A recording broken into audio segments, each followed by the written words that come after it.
Okay, this is our last section in our exponent unit. So bell work here kind of wraps up the first 4 sections. We'll just go ahead and quickly go through that. So we're going to simplify the radical 108. Not really sure what goes into there, but I always like to choose 4s and 9s. So let's see. Well, 9 goes into it. It looks like something bigger will go into it also. But I'll just start with 9, since I usually just check 4s and 9s. So this would be the same thing as 9 times 12. Square root of 9 is 3. But then I have to do 12 again. So this would be 4 times 3, which is 2 root 3. So square root of 4 is 2. There's already a 3 out there, so 6 root 3. Or you could have thought of this as if you found 36 times 3. 108 is 36 times 3, and then that would have been 6 root 3 also. So if you recognize the 36, and some of you I'm sure did, I usually just check the 4s and 9s really fast. Okay, over here, number 2, we have to check, since this is addition of radicals, to make sure that we have the same index number, yes, and same radicand, yes. So then we just combine like terms. So negative 3 plus 7 is 4, cubed root of 5. Okay, number 3 looks like it's the distributive property. So we're going to start with negative 2 root 2, distribute it to 2 root 3. So we're going to multiply the negative 2 times the positive 2. That's negative 4. And then we're going to multiply the radicands together. The 2 times the 3, so that's square root of 6. Then we're going to start over again and go negative 2 root 2 times the 4 root 6. So multiply the negative 2 times the 4. So that's negative 8. And then multiply the radicands together again. 2 times 6 is 12. And then we need to reduce that. So negative 4 root 6, that's done. 12 is 4 times 3. Square root of 4 is 2. So 2 times the negative 8 is negative 16 root 3. And since we're adding now, we're subtracting. Those have different radicands, so that's our simplified answer. Okay, over here, I recognize that I have, on number 4, I recognize that I have a square root in the bottom. We're not allowed to have that. We got to rationalize that. But remember, I always like to work with smallest number that I can, so I think I'm going to reduce that radical 12. That's the same thing as 4 times 3. That's 2 times 3. So my answer is going to be the square root of 5 over 6 root 3. And remember, the only thing that's wrong is the root 3. 6 is okay. So when I multiply, I'm just going to multiply top and bottom by square root of 3. And so square root of 5 times the square root of 3 is square root of 15. And 3 times square root of 3 times square root of 3 is 3. And 3 times 6 is 18. And there's our answer. Okay, just a thought. The square root of x squared equals x. Is that true for all numbers? I mean, that's what we did a couple lessons ago. We said that the square root of x squared is x. But the question is that true for all numbers of x? The answer is no. This is one where we fudge some stuff in honors math too. Technically, we should be saying, okay, if you have an even power here, this is a true statement right here. We should be putting absolute value symbols around it. Why? Well, let's just pick some numbers. Let's pick x as negative 3 and x as positive 3. Okay, well, if I put negative 3 in to this equation, and I put negative 3 over here, that tells me, well, negative 3 squared is 9, square root of 9 is 3. Does 3 equal negative 3? It does not. When I put in a positive 3, 3 squared equals x, or excuse me, equals 3. Then we get square root of 9, which is 3 equals 3. It's true. So technically, we should be putting absolute value symbols around our answer. Because if we came over here to this one that I just did over here, and you were to put an absolute value symbol around your -3, it would be true. So technically, when we're doing our square roots, and we're doing the square root of an even power, if this power is even, when you bring it out as odd, it really should have absolute value symbols around it. We're not going to worry about that. As you get into higher math, you'll probably be more accountable for that. We're going to kind of fudge that in this class and just go with the square root of x squared equals x. We're just going to go, but know that that's really not exactly true. Okay, now we're going to run through our other exponent rules really fast. This time, though, it's rational exponents. That means the exponents can be fractions or decimals. They're not integer values. So right here, I've got the cube root of 5 times 5 raised to 3/2. Okay, so remember, when we have like bases, and I do have a like base because I'm going to change this from the cube root of 5 to 5 to the 1/3 power. Remember, this is our index number, and this is our power, so 1/3 power. The cube root is the same thing as 5 to the 1/3. And when we're multiplying, as long as we have like bases here, the rule was we were supposed to add the exponents. We didn't change the base, remember, we never changed our base, but we did add the exponents. So this would be 1/3 plus 3/2. Okay, well, how do we do that? You got to get a common denominator. So it looks like to me the common denominator is a 6. So I'll multiply this by 2 and 2, and I'll multiply this by 3. So this is 2 plus 9, so that's 11. So my answer is 5 to the 11/6 power. Over here, I've got 2 to the 3/4 times 2 to the 1/2. 0.5 is the same thing as 1/2. Once again, I would get a common denominator, which is 4. So my final answer is 2 raised to the 5/4 power. We just add our exponents. Multiplying like bases, we add our exponents. Okay, this is our power to power rule. So this is 3 to the 5/2 squared. And so that means we multiply those powers together. So 5/2 raised to the second power, that's going to be 3. So when you multiply 5 over 2 times 2 over 1, remember when you multiply fractions, it's straight across the top and straight across the bottom. So these 2's are actually going to reduce, and you end up with 3 to the 5th power. And I'm just going to leave it like that. I'm not going to figure out what that number is. Okay, this one, 0.25, that's the same thing as the 4th root of 16. Okay, how did I get to that? Well, 16.25 is the same as 1/4. And that's my power. This is my root. 4 is my root or my index number. So it's the 4th root of 16. Well, what's the 4th root of 16? It's 2.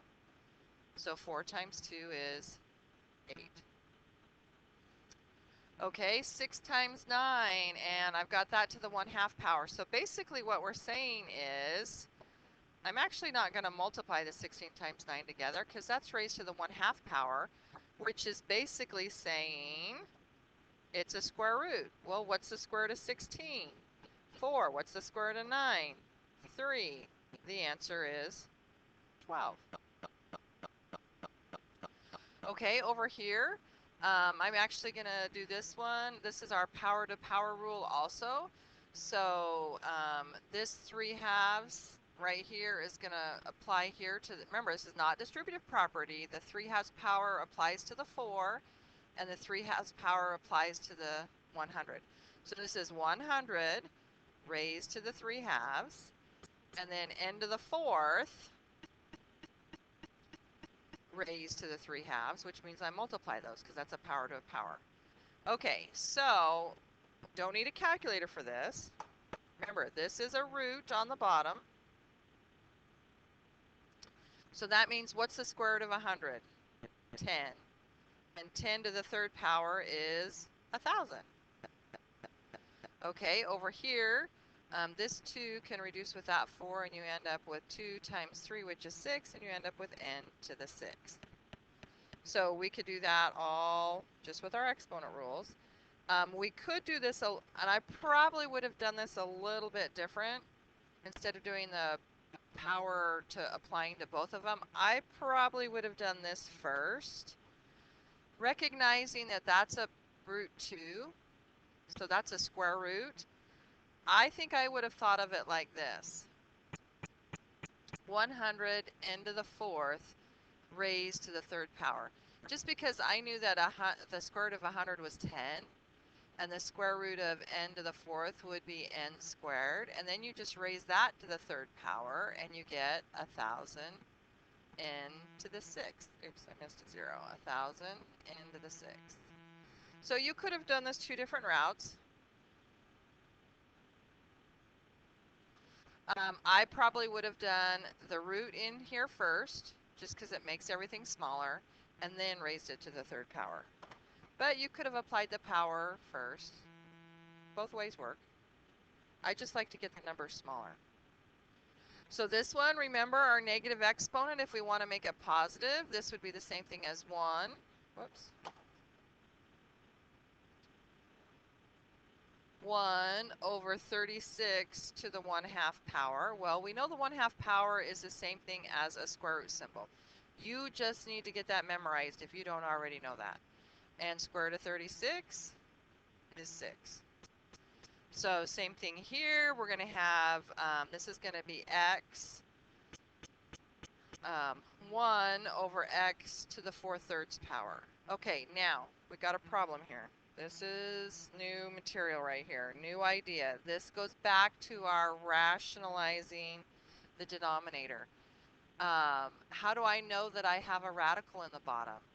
Well, because this power right here is a fraction.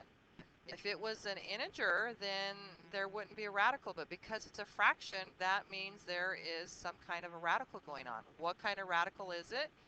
It's a cubed root. So basically what you have is this. You have the cubed root of x to the 4th. Okay, well, if you do this as a radical, this would turn out to be 1 over 3 goes into 4 one time with 1 left over. Okay, now we have to rationalize the cubed root. Remember, cubed roots are tricky because we have to figure out what goes in this box right here to make x times something that's a perfect cube. Well, it's not x, because that's x squared. So what goes in the box is actually x squared. Because x times x squared is x to the 3rd. And what is the cube root of x to the 3rd? X. So one more step. We have x squared on the bottom for your final answer. Okay, that's doing radicals. I actually don't like to do it that method. I like to do what I call the fraction method. So this one is a little bit easier. To me it's easier because I don't have to do quite so much writing, and it's a little more obvious what I need to multiply the top and bottom by. So this is x to the 4/3. Okay, I know that I have to multiply top and bottom by the same thing. So I know it has to be x raised to some power. And I know the rule that says that when I multiply like basis, I have to add the exponents. So since this is 4/3, in order to add to it, this has to be a 3. Okay? This fractional exponent over here, right here, has to have a 3 in it. So all I got to do is figure out what goes on the top.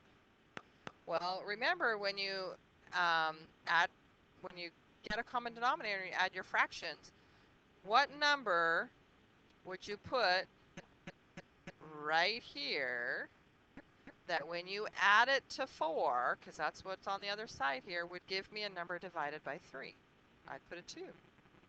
4 plus 2 is 6. 6 divided by 3, that works. Okay, so let's go ahead and write that out. That's x to the 2/3 over x to the 6/3. Is that the same answer as that? Sure is, because remember, that 3 is your root. So that's the cubed root of x squared. And 6 divided by 3 is x squared. So I think it's a lot faster to rationalize if you've got fractional exponents to rationalize it the fraction way instead of writing it as the radical. But both ways are correct. They both work. Okay, let's look at another one. So here we go. We've got our subtraction rule. So remember, when I subtract, I always try to find the bigger exponent. 2 is the bigger exponent. So I am going to take my base, which is 3, and it's going to go 2 minus a half. That's my answer. And I know my answer has to be in the numerator because that's where the bigger exponent is. So 2 minus a half is 1 1/2, right? So I'm going to just say that's 3 to the 3/2 power. Okay, over here, once again, which one is the bigger exponent? 2. So I know my answer has to be in the denominator. It's going to be x to the 2 minus a half. So that's going to turn out to be 1 over x to the what? 3/2. Okay, problem, just like before.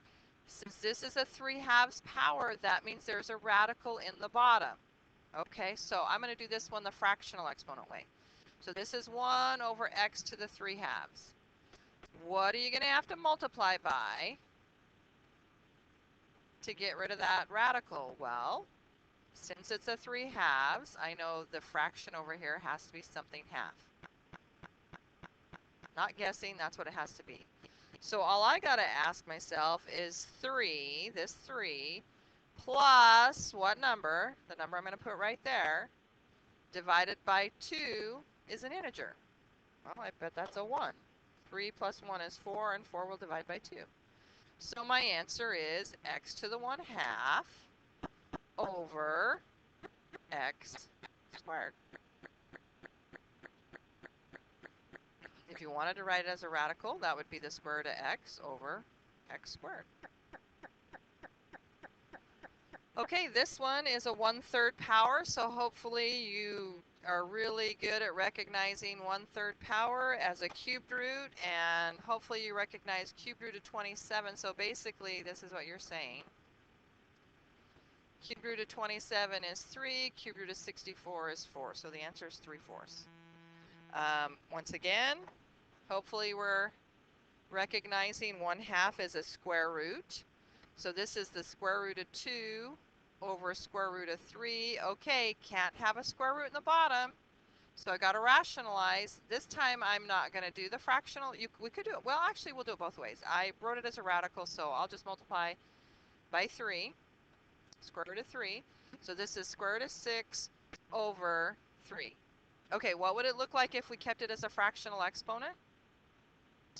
It would have been 2 to the 1/2 over 3 to the 1/2. And remember, we can't have fractional exponents in the bottom because that's like having a radical. So 3 to the what power? Well, 1 plus 1 would give me 2, and 2 divided by 2 is 1. And so then this would be 3 to the 1/2 power. Okay. So this would turn out to be 3 on the bottom. Now, these are multiplying on the top. We're multiplying the 2 to the 1/2 and 3 to the 1/2. In this format, you couldn't multiply them together. You'd have to leave it like this because they're not same bases. Remember, the rule is if you have same bases, then you add the exponents. Those are not same bases. You'd have to leave it like that. If you changed it to square roots, then you would end up with square root of 6 over 3. Because then it would be the square root of 2 times the square root of 3, which then you could multiply together because you have the same index. Okay, here we've got cube root of 12 times cube root of 18. I don't think I want to multiply them together per se, because then that's going to make my number bigger, and I want to keep my number smaller. I haven't had to go to a calculator yet, and so we want to keep it so that we can do a lot of this stuff mentally in our head. So normally I do the perfect square or perfect cube factor, but because 12 times 18 is a bigger number, I think, and I want to keep them smaller, I am going to do prime factorization on this one. So 12, I'm going to do that as 2 times 2 times 3, because that's 4 times 3. And then 18, I'm going to do that one as 9 times 2, so that's going to turn out to be 3 times 3 times 2. Okay, that's the same thing as what I have written above. I've just got it in its prime factorization. And so now, notice, I've got 3 3's, which I need to have. And so if I can take the cube root of that. And I also have 3 2's, which I can take the cube root of. So cube root of 3 times 2 times 3, that's 27. So the cube root of 27 is 3. And 2 times 2 is 8. Cube root of that is 8. So the answer is 6. So you could have done 12 times 18 and then taken the cube root of that. But if this happened to be a no calculator question, it might be a number too big. You might not know what that one is. Maybe you do know 6 to the third power. In that case, you'd have been in great shape. But I didn't have to have a calculator to do that problem. I just kept the numbers small and worked it out. Okay, here we go again. This one's a 4th root. So it looks like to me the 4th root of 80 divided by the 4th root of 5. I'm not allowed to have a radical in the bottom. Lucky for us, 5 will divide into 80. And so if I go ahead and do that, 80 divided by 5 is going to turn out to be 16. So we have the 4th root of 16, and 4th root of 16 is 2. So the answer to that is 2. Here I've got the cube root of 108 divided by 4. Can't have a radical in the bottom, so I'm really hoping that 108 divides by 4.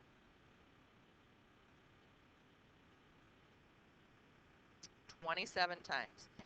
So this is the cube root of 27, and the cube root of 27 is 3. So the answer is 3. Okay, so here's just kind of a bunch of different review questions that we'll go through. So cube root of 64. Hopefully we know that the cube root of 64 is 4. And then here's my cube root symbol. And y3 divides into 6 2 times, so that's y squared. Nothing left over, so I actually don't need my cube root symbol. So there's my answer, 4y squared. Over here, this is a 1/3 power, so we've got to recognize that is the cube root of 27, p to the 3rd, q to the 12th. Okay, simplifying. Cube root of 27, I know is 3. 3 divides into, I'm going to do the powers here. This index number 3 divides into 3 one time, so that's going to be p to the 1 power, no remainders. And then 3 divides into 12 4 times. So that's going to be q to the 4th, no remainder. So there's my answer, 3p q to the 4th. Okay, bottom 2 down here. Once again, index number, it looks like 4 divides into 4 one time. So that's going to turn out to be m. And then 4 divides into 8 2 times. So that's n squared. And it's not under a radical. We've simplified that. Okay, over here. Ooh, yikes. We've got a 3/4 in the bottom, which I know can't happen because that's a radical. But let's simplify this and see what happens first. 2 goes into 14 7 times. So that part's 7. Okay, let's look at our x's. The bigger exponent is right there. That's a 1. 1 is bigger than 3/4. So let's go ahead and subtract. So I'm going to come down here and I'm going to put my 7 because that's what I got so far. This is going to be x to the 1 power minus 3/4, right? And then let's look at the y's. What number do you think is bigger, 1/3 or -6? I think 1/3 is. It's positive. So this is your bigger exponent. So the y needs to be in the numerator. So it's got to be 1/3 minus a -6. Okay, let's clean this up and see what our final answer is. 7x to the 1 minus 3/4 is 1/4 power. And y raised to the, let's get that, 6 and 1/3 power. So 6 plus a third, that's like 6 and 1/3. But we don't write mixed fractions when we're doing fractional exponents. So we're going to have to write that as improper. So just as a review, it's 3 times 6 plus the 1. So 19 over 3. And that's our answer for our exponent. So it's 7x to the 1/4 y to the 19 over 3 power. Okay, once again, here we go. Let's see if we can figure this out. So my index number is a 5. There is no fifth root of 4, so we're going to leave that under the radical. So I'm going to draw a fifth root, and I'm going to leave the 4 there. Okay, let's check the exponents. 5 here, 8 here. 5 goes into 8 one time, evenly, and there's 3 left over. So that goes right there. Okay, now let's check the b's. So 5 goes into 14 2 times. And then that leaves me with a 4 left over here. And then let's check this one. 5 goes into 5 one time, so that's just going to be c to the 1 power. So we actually don't have to write those 1 powers. So over here I'm just going to write that as a, not a to the 1. Okay, there's our answer. A, b squared c, fifth root of 4a to the 3rd, b to the 4th. Okay, here we go. This one is a cubed root. So first of all, I recognize that this can simplify. 3 can divide into 8. Let's do that first. Or we could write it as a fractional exponent and just go from there. So I'll do it both ways, okay? So first we'll do it with the radical, and then we'll go from there. So this one right here will be the cubed root of x. And then 3 goes into 8 2 times, so that's y squared, with the cube root of y squared left over. Okay, so we just can't have the radical in the bottom, so we need to multiply top and bottom by a cubed root. Now remember, if it's not a square root, you don't multiply by itself. Cubed roots, you got to have something that gets you to a perfect cubed power. So that's a y to the 3rd is what I'm after. So the final answer here, if we use radicals, would be cubed root of xy over y to the 3rd. Because this y, this number right here, let me highlight it. Cubed root of y squared times the cubed root of y would turn out to be y. And y times y squared is y to the 3rd. Okay, so that's with all the radicals. Okay, let's think of it as fractional exponents and see if we like that way better. Less writing usually. So let's get some more room here. So both ways are acceptable. So remember, a cubed root symbol is the same thing as a 1/3 power. So basically what I have is x to the 1/3 over y to the 8/3. Now how did I get 8/3? Remember, the 3, the index number right here, it's always the bottom part of your fraction. So it's got to be on the bottom, and then your power, the 8, goes in the top part of the fraction. So that's how I got 8/3. Okay, so we're not allowed to have a fraction in the bottom. So I know that I'm going to have to multiply by something. Well, it's got to be the letter y because that's the letter y. It has to be a 3 because that's the fractional part I'm working with. Now all you have to think of is 8 plus what number will divide by 3? Well, I think if I put a 1 there, 8 plus 1 is 9. 9 is divisible by 3.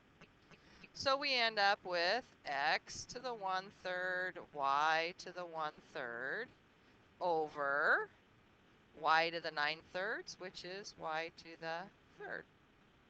Is that the same as the answer above? It sure is. X to the 1/3, y to the 1/3. That's the cubed root of xy, and then y to the 3rd in the bottom. So both ways, fractional exponent, or you could write them in their radical form to rationalize it. Okay, simplifying these are nested radicals, which is a couple ways to do these. There's kind of a longer way and a shorter way. It doesn't matter. I will show them both to you so that you can have both to choose from. So if you're going to do this as a radical, I probably would, well, actually, let me backtrack. I'm going to rewrite this as a fractional exponent. So I'm going to start with the inside nested one. So cube root of x is the same thing as x to the 1/3 power, okay? And then the next thing you have out here is a square root symbol. Well, I know the square root symbol is the same thing as a 1/2 power. So I'm going to say now this is a power raised to power rule, so 1/3 times 1/2 is x to the 1/6. And that, if I put it back into radical form, would be the 6th root of x. Okay, so that's if you change it to fractional exponents. Is there a way to just look at it and go from radical form to radical form? Sure. Look at your index numbers right here. This index number right here is a 2. So if I look at these two index numbers right here, how do they relate to the answer I had over here? Well, 2 times 3 is 6. So this would be 6, and then your x stays there. So you could do that either way. Since that's a variable, that's how I would do that one. Now, with that being said, you guys are probably coming over here to the next one on the right and thinking, oh, well, I'm just going to I know this index number is a 2, and now I'm just going to go 3 times 2 and write that as the 6th root of 64. Okay, well, you have to be able to simplify that. This one is probably a little bit easier. Maybe you know what the 6th root of 64 is. If not, let's just go back and start from the center, right here. And since it's a number value that I know how to simplify, let's do that. What is the actual square root of 64? Well, it's 8. Oops, I wrote that wrong, sorry. Square root of 64 is 8. And there's my cube root symbol right here. This one right here, I just wrote it right here. I did the square root of 64 and got 8. What's the cube root of 8? 2. Okay, I bet if you found your 6th root button on your calculator, you would find out that the 6th root of 64 is 2. So if you didn't know that, it's probably easier on that one to actually do the numbers, get them smaller. So there isn't always one catch-all way to do it. I switch between methods, whatever method I think is going to be easier for the given scenario. Okay, now below, the last two down here. So this one, I've got 5 to the 1/2 times the cubed root, or excuse me, square root of 5, which would be 5 to the 1/2, times the cubed root of 5. They're different index numbers, so in this format, I cannot multiply them together, but I can change them to their fractional parts. So this would be 5 to the 1/2 times 5 to the 1/3. So our rule says when we multiply like bases, these are the like bases, we add the exponents. So my answer would be 5 to the 1/2 plus 1/3 power. Get a common denominator and you end up with 5 to the 5/6 power. Okay, same idea over here, the way it's written right now, cubed root and 4th root. Those index numbers are different, so I can't multiply the n's together. But if I rewrote it as n to the 1/3 times n to the 1/4, now I have like bases. These bases are the same. So you are allowed to add the exponents. So you end up with n to the 1/3 plus 1/4. Okay, get a common denominator again. So this one's going to multiply by 3. This one's going to multiply by 4. So you got 4 plus 3, which is 7. So our answer is n to the 7/12 power.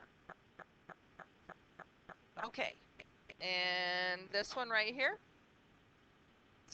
I've got three things that, I've got two things in the numerator, one in the denominator, so I've got to reduce these things. We've got to be careful how we reduce. So they are all under square root symbols, so they are allowed to reduce. So I'll just start reducing them like I would a fraction. So if you had this fraction just like this, 18 times 10 over 24, you could start reducing that, saying, okay, well, let's say 6. I can see 6. They're both divisible by 6. So this number right here is divisible by 6. And 6 goes into 24 4 times. So I'll put a 4 right here. And 6 goes into 18 3 times.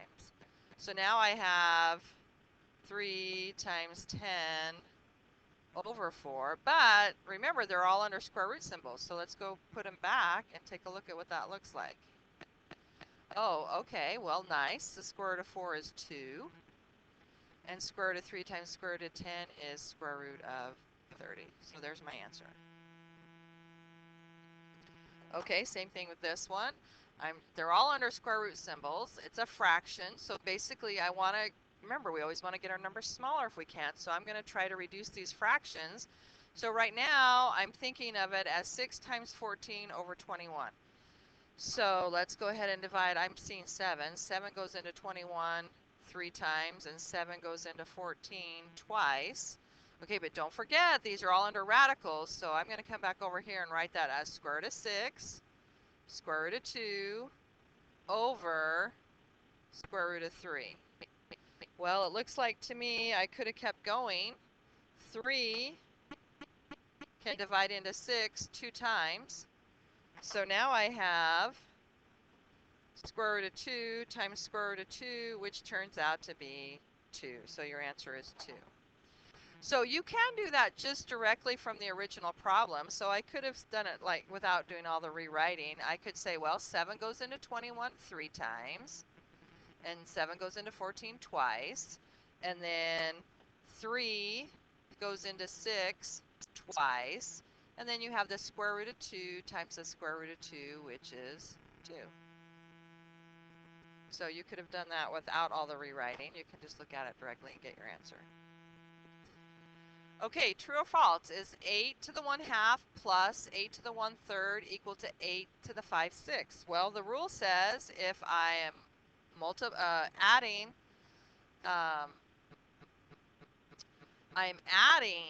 I'm not multiplying, I'm adding, this is the, oops, change pens here.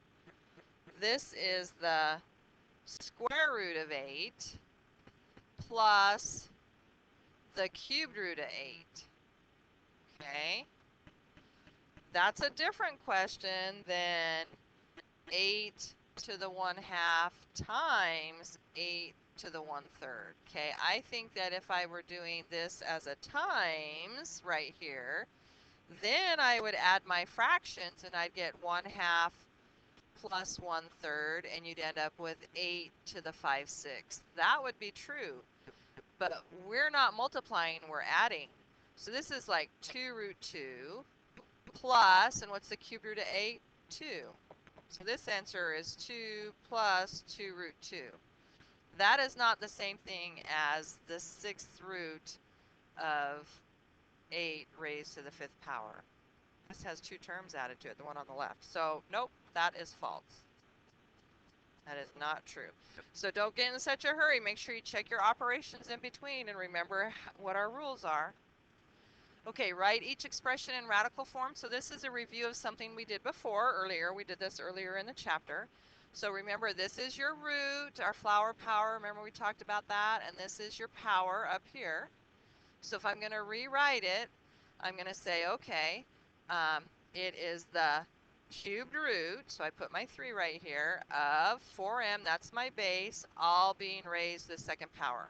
That's just how we rewrite it. So you can stop right there. You don't have to keep working with it. If you notice here, I did this on purpose. Where is the parentheses? What's the base? The only thing attached to the 2/3 is the m. So this 4 has to stay out in front. And you're going to say cubed root of m raised to the 2nd power. So the 4 is not inside the radical symbol, nor is it inside the parentheses. It's outside. Very important on how those two look. You got to know what your base is for the power. Okay, now we're going to go the other direction. So notice I did the same thing again. Basically 6n and 6 the square root of n, 2 different problems. It's written 2 different ways. You should get 2 different answers. So this is considered the whole base right here. This is a square root, so I'm going to put that in parentheses, and I'm going to raise it to the 1/2 power. Everything is being raised to the 1/2 power. Everything is under the radical symbol. Over here, just the n is under the radical symbol, so I'm just going to write that as 6n to the 1/2, no parentheses. If I don't put parentheses, then that means just the n is attached to the 1/2, and that's what I want to have happen. So my answer is 6n to the 1/2. One has a parenthesis, one does not. There is a difference. Make sure you know the difference. Okay, we're done.